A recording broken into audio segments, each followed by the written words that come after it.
Hello and welcome to Construction Wolf. We're very excited, aren't we, Wolf? We've got here, as you can see, a Bricklink Designer Program from the Series 1. So this is the Parisian Street, and this is our first ever Bricklink Designer Program set, isn't it, Wolf? So this we actually pre-ordered in February when pre-orders went live, and we just did them on the first day and ordered a couple of sets we were interested in.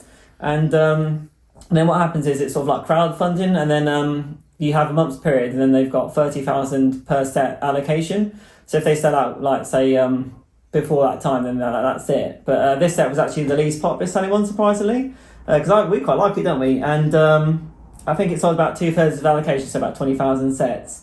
It's quite a large set, so I think got 3,532 pieces in it. And it's just a nice long street, buildings. I think the reason why it's not sold as well is if we flip it around, we see it's open back. So a lot of people like, the modular buildings where they're totally enclosed to put them in the cities. But I think we can make this work for us, can't we, Wolf? So we're going to have a look and get inside. And then I'm interested to see how we get on with it, because these sort of builds, they're different to, main Lego sets, or they're made by Lego. They actually are, sort of fan designed and then voted for by, other fans to see which are the most popular to go into the series. And these sort of builds, they're maybe not quite as refined as Lego sets. They're more, like sort of fan designers. They don't like, say, Lego ideas, they're fan design submissions, then Lego take them and quite significantly adapt them. So we'll see how we get on building it. And I think it's more like, sort of a partially Lego mock experience where it's very highly detailed, but then there might be some sort of design issues compared to, how Lego might do things. But we'll see how we get on. It's going to be quite good and fun to open. So should we get inside and have a look? Right, I'm just going to cut the seals now. Interesting, actually, these seals are just normal Lego seals. I've looked at, previous Bricklink Designer programs, so they're more of the pilot schemes before we've got into Series 1, which is this. And they actually had nice silver seals on, so they don't do that anymore. But this is the first, series of what going forward, how it's going to be. So, there we go. So we're in now, so let's see what the contents are inside. Gently take this out because, quite a lot of Lego in here. There we go, always like they divide their boxes in boxes. I'm going to open my box in a box. There we go. There we go. I'll pop that open. And let's see what we've got here. Lots more Lego. Yeah, this is quite a large set. There we go, and you'll see we've got our base plates, loads of bags. Actually, the stickers are a bit carelessly put in there. They've got, they've not put them in like a sort of wallet or anything, so they've got slightly bent, which is a bit of a oversight, I think, actually, but they should be reasonable once we've got them stuck down. You don't get any instructions book with this, it's, maybe they sort of cut cost a bit, just due to the way they produce these Bricklink Designer sets. So we'll have to get the iPad out, which we use anyway, so it's not a big loss, but that might have, helped protect these stickers if it was flat in an instruction book. So let's get some bags open and get ready. I've now sorted the contents of the box. So here's a closer look at the actual stickers you get in the set. Not too many, but interesting to see how many actual print pieces there are in the set. And then just over here, we do actually get a little card in it. It talks about where you get the instructions and online. And then also here's the fan design as well, Nicolas Carlier. And he's thanking you for buying the set. And I believe you sort of grew up in Paris, and this is sort of, inspired, obviously, Parisian Street, sort of French design, looks really nice. And then, just a QR code on the back for where you get the instructions. Right then, Wolf, before we start then, we're going to actually Mills plate this. So this will be actually the first I've got a Mills plate, because finally I managed to get all the pieces, as you've seen from previous videos from the pad wall in the Lego stores. So I've mapped out how this set's going to be, because you'll see here it's two 32 by 16 base plates. And then instead of, being in a sort of big 32 by 32 modular building, it's a street, as you can see here. And it's pretty clear if I flip it round the box, you'll see, you've got that sort of 16 studs length that way, but it's a very long set. So I think it might be a bit flimsy. You've got this sort of join of the two base plates there, picking up, and if you want to move around when you're rearranging your cities. So I think Mills plating is definitely the way to go with this one, because it's such a long sort of, street base here with a couple of sort of buildings put together, but quite thin.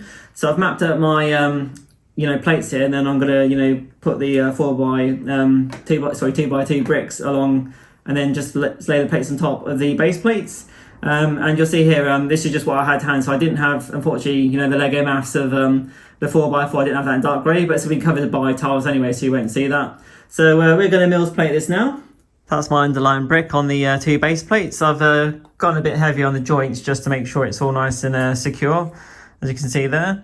And then I didn't want to overdo it with the brick. I just wanted it so that, say we put these on, you know, it overlaps nicely. I think there'd be enough space there. It shouldn't really be too flimsy, but you can put some messages in the comments if you think that's not enough. But I thought let's put that and see how it goes. I'll probably just like peel off and adjust it later if necessary. So now I'm going to put the plates on. Right, you can see as I'm putting the plates down now, we've got, you know, an overlap between the two plates, like so, and then the four long ways will go that way. So it's all fully supported and it feels pretty solid. So I think that is enough brick underneath. So I'm going to do the rest now. That's the Mills plate done, isn't it, Wolf? So as you can see here, very sort of solid. And then, you know, not sort of flex anyway, so I think this is going to be perfect. Then just due to the sort of part restraints that they have on the pad wall, it's actually worked out quite well. So you see I've used these masonry bricks dotted along the edge. And that actually looks quite tidy, I think, you know, when you're putting your city, you know, especially if there's exposed edge, as in building the city up. So I think that's worked very nicely. We've had problems with the instructions, actually, on the app. The 3D instructions they have on there, because they don't have the PDF for some reason, just crashes every time. So I've had to download from the Bricklink website a PDF of the actual instructions, same to the iPad. So we're going to start the set now. There you go, Wolf. Do you want a bit of help pushing this file a bit on? Well done, little Wolf. Well, we're going to start building this and powering through, because there's quite a lot to build in there, Wolf. And any sort of interesting building techniques or any issues we have, as we mentioned, it's not you know, official sort of Lego design set. It's a fan design set. We'll let you know. And yeah, we'll see you on the other side. And here's the finished final model then. So I think it's very impressive. As you can see next to me, it's an absolutely massive set. Very glad I Mills plated it, and I think it looks really good actually with, you know, the masonry bricks dotted along. It looks more natural, and then in, you know, as I'm building the city, even if it's exposed, it'll look fine. And then as you can see, when lifting it up, it's actually quite stable with the brick, so it's very solid, so you can wobble around, and actually it's quite a solid construction. Nothing really sort of drops off of it as such, so quite happy with that. You can see if I spin it around as well. All quite solid inside, just that loose minifigure in there, which we can talk about in a moment. So if I just pop this set down, you can see the sort of depth and length of it. Let's take a look on the inside. Before we dive in and take a look at the actual Parisian Street, let's look at the minifigures first. There's 7 in total that come with the set. So first up we have the chef, and she's got her cleaver accessory there for, you know, sort of chopping meats and vegetables. And you'll notice most of these minifigures don't have leg printing apart from the one on the right here. And they're generally sort of basic prints that I think are maybe common in Lego sets. You don't really sort of get any exclusive prints, I don't believe, in these sort of Bricklink designer sets like you do with Lego sets. Next up we have the florist, and you know, she's got her overalls and scissors there. And then this gentleman here, I believe this set's set in, you know, a historical sort of time period, so it's not sort of things you would maybe see today. So sort of a classic French gentleman with a top hat and a cane. And then I'm not sure what this minifigure is supposed to be. I don't know if he's like a sort of a businessman, got a nice pocket watch there, or if he's like some sort of train conductor, something like that, carrying a satchel as well and an umbrella. So yeah, let me know in the comments. And then this chap here, he actually works in the boulangerie, I believe, so the French bakery, and you know, he sells coffee and pastries there. And then we have a girl that sort of lives in one of the, you know, little sort of flats, and she's got a hairbrush. And then finally we have the artist, who you'll see later is painted a painting. So let's look at the actual set now. Here's the massive Parisian Street then. Let's dive in and take a sort of good look at it. I'll move it forward so I can actually show you the details close up. So you can see the ground floor, we've got this bistro, a petit bistro, and the door actually does open as well. You can sort of see inside. We'll have a look around the other side at the moment. A nice little bar area there, and we've got a fountain at the front. And you see we've got nice detailing with, you know, sort of cobbled stones and all tiles where you got the odd stud available to sort of put minifigures. And then we've got a you know, sort of bar stools and little tables people can have a drink out at the front. And then you'll see the signage, actually that's stickers. There are no print pieces in this set, all of them are stickers, but luckily there's not too many. I think that's just the nature of maybe these Bricklink designer sets. You will notice actually the actual street itself, it's very narrow. You wouldn't really fit minifigures very well down this street to pose them. It's quite difficult, I find. You'll see though they've done what they can with the set. Really, it's only sort of 16 studs long, you know, so you've got to have some depth of the street. So it's one of those things where you want those sacrifices, but it does work for me. And then we can see we've got plant detailing and a nice little sort of lamp, looks quite good. And then actually at the top of the floor, we've got a balcony area here, you'll see, just there. And then I do like these, the blue roof, as you can see across the set, and I like how they're, you know, sort of staggered. So that's a good detail, and it's sort of, you know, matte texture on the edge. We'll have a look at that the other side. We've got a balcony there, and then just the sort of top of the roof area, we've got, you know, a few chimneys you'll see across the whole of the set here. So moving along then, we've got actually a nice alleyway tucked in back here with a bin just there. And again, you can post minifigs on a few of these steps with a few studs exposed at least. That's just something different, sort of breaks up the buildings in the set, and wouldn't really be possible on, you know, one base plate sets with two. That's just a nice little feature, adds a, you know, a bit more maybe depth to the set. You can see there's also windows built into the sides as well. And then there's actually a little Easter egg here, sort of, you've got a street sign here, which says Rue de la Brique. So that's quite a little joke. Next we have the florist, Chez Lorette, the floriste. They obviously couldn't fit that on that sticker. And a nice little range of flowers at the front there, and even a little sort of plant in a pot in the door. And I like these railings here. You'll see that they've used like these sort of handcuff elements, and they look really good on the set, and they go down the street, as you can see here. And then we've also got a working door, Avenue Eiffel.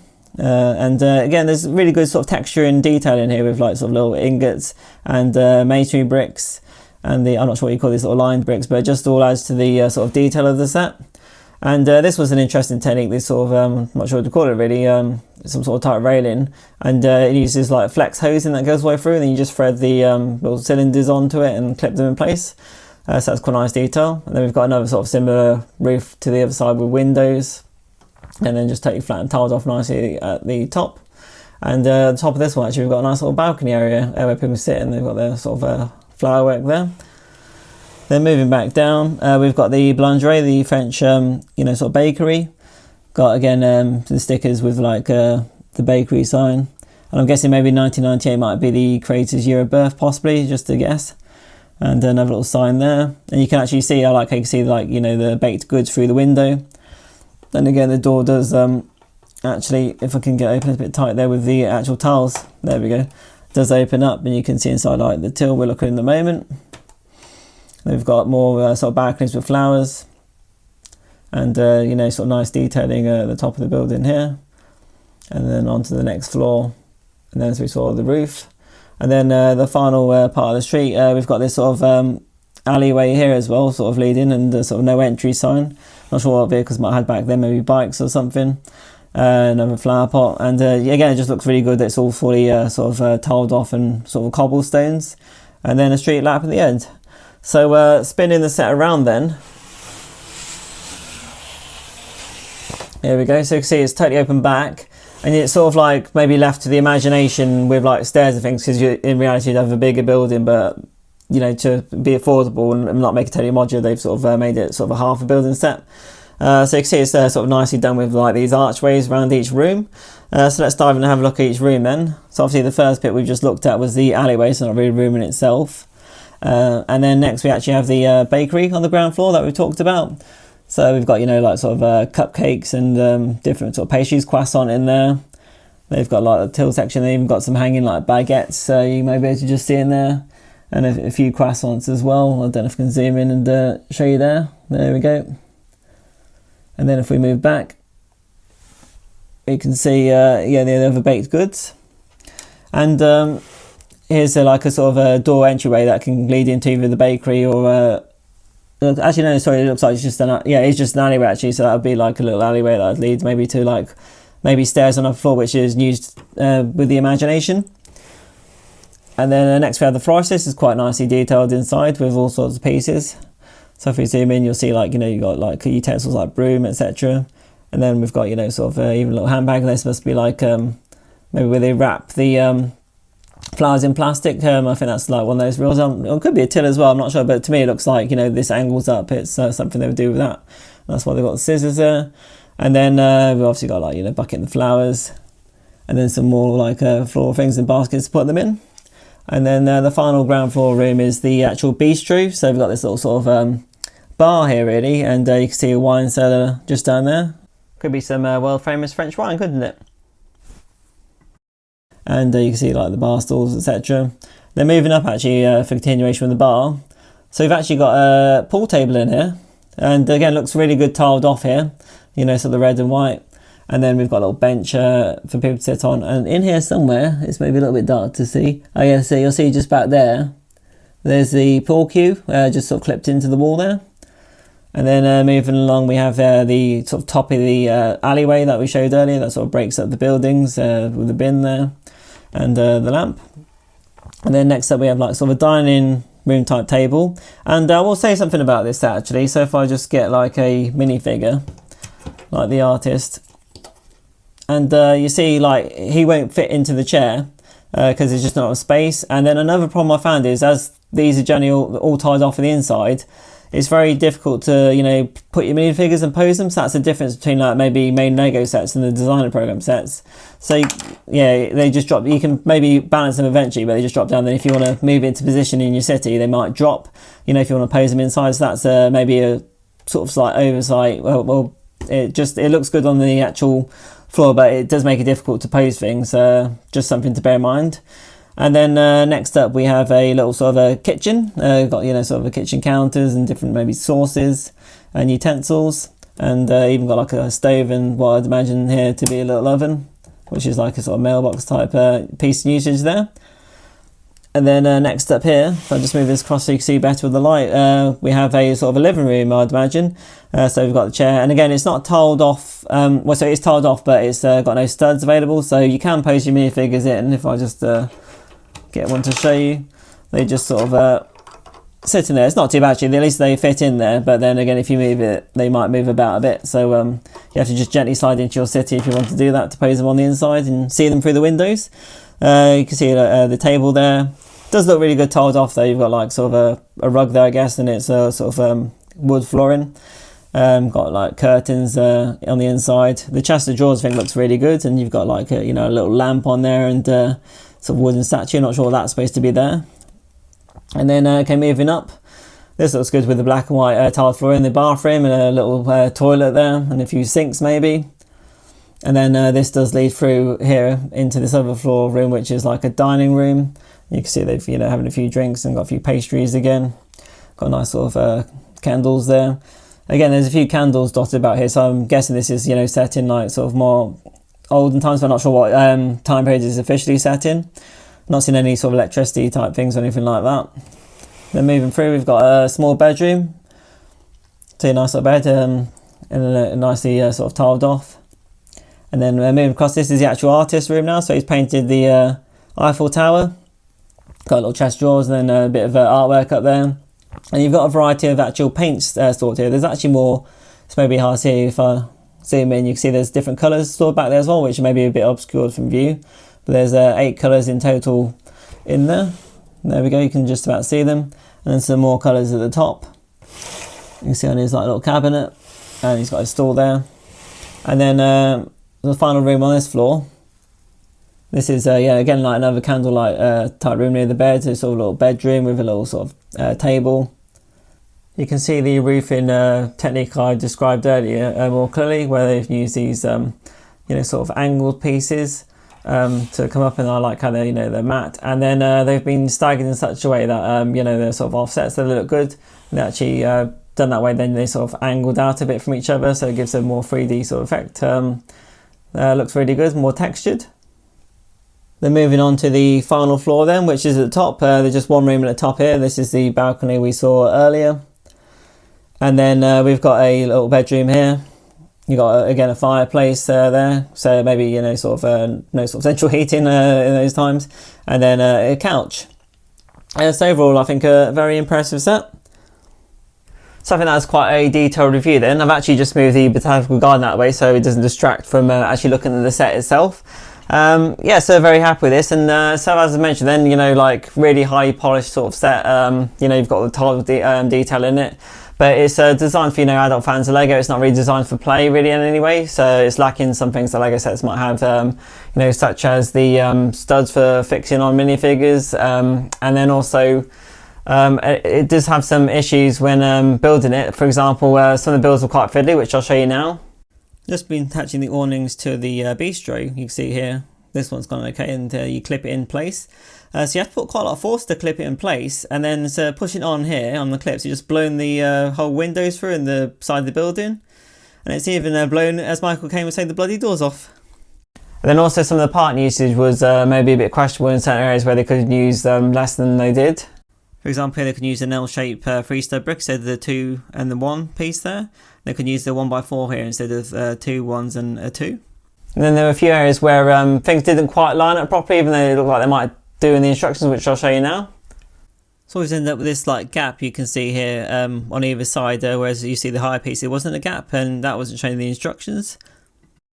And there's also the occasional issue with the instructions. For example, I spent ages looking at this 7-stud long plate, and then if you see the highlighted red areas, it's actually a 4-stud long and a 3-stud long plate that was used instead. Then also the only other disappointment we really had was where they just chucked the stickers in the box and they got a bit bent, but overall they sort of flattened them off in the book and then used them the next day and they were fine. So I think overall it's worth it. It's a really nice set and it's something different as well. You know, you're getting that 2 sort of street base plate length of the street, and I think it looked good. You know, in a city, people, if they want to, I suppose, could develop the you know, the back of it. It's a shame that put people off its open back. I think what I'll do is I'll put it right at the back of my sort of city, and then it'd be just a wall at the side, so you'd never see the open back, so it wouldn't be a problem. It just it still has reasonable depth to it, I think. You know, looking at it from afar. So yeah, very happy. This is my first Bricklink Designer Program set, been a success, and if you stay tuned to the channel, you might see me build another one in the near future as well. And you know, if you could consider liking and subscribing, that'd be much appreciated. And hopefully in the next week or two, I'm going to start putting actually some stuff up in the actual Lego loft. Some of you may have known, because I've been saying I'm going to do this for ages and never get around to it. But now I've got a few sets and I've had to Mills plate them. It's time to start building this Lego city. So please look out for some videos on that too. And hopefully see you again next time. Bye.